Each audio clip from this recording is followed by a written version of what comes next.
Ja, in dem Video stellen wir uns die Frage, welches Dach für euren Bus? Ja, ich unterscheide mal zwischen der Standardversion, zwischen einem Aufstelldach und zwischen einem sogenannten Kompaktdach. Was sind die Vor- und sind die Nachteile? Wir haben das Goodlife-Modul ganz explizit so konzipiert, dass es in einen normalen Bus geht, mit einem regulär verbauten Dach. Was sind die Vorteile davon?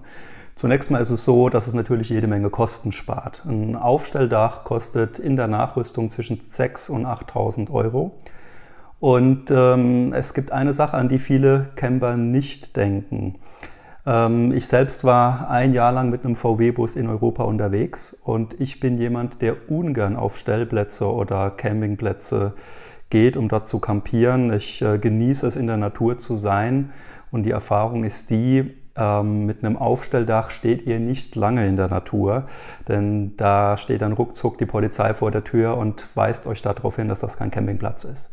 Also, ohne Aufstelldach ist ein ganz immenser Vorteil, ihr seid zu 100% inkognito unterwegs. Ihr könnt überall übernachten. Ihr könnt in jeder Innenstadt übernachten, ihr fahrt in ein Wohngebiet, ihr fahrt irgendwo in die Natur, ihr habt schwarze Scheiben und ihr seid frei. Und das ist für mich persönlich das Größte und das Wichtigste an dieser Idee des Campens im Fahrzeug und ein enormer Vorteil. Der zweite Aspekt, ich habe es gerade gesagt, sind die Kosten. Wenn ihr seht, dass ein Dach in der Nachrüstung 6.000 bis 8.000 Euro kostet, dann habt ihr schon fast ein komplettes Modul als Einbau, und das ist am Ende des Tages eine Budgetfrage. Gut, einen Vorteil haben die Aufstelldächer und der ist wirklich toll, das gebe ich gerne zu, und das ist die Stehhöhe.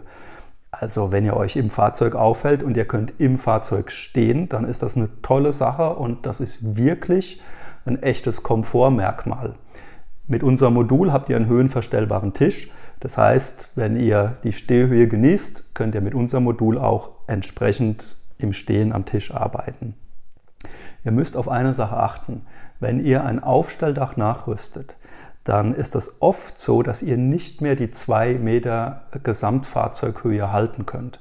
Beim langen Radstand ist das so gut wie unmöglich. Mir wäre jetzt kein Hersteller bekannt, der ein Dach anbietet, wo der lange Radstand unter 2 Meter bleibt. Beim kurzen Radstand ist es möglich. Oft muss man ein bisschen tricksen und muss das Fahrzeug um 2 bis 3 Zentimeter tiefer legen. Beim langen Radstand, den will man nicht tiefer legen, weil ihr sonst einfach keine Feldwege mehr fahren könnt. Das sind so ein bisschen die Vor- und Nachteile zwischen Aufstelldach oder reguläres Dach.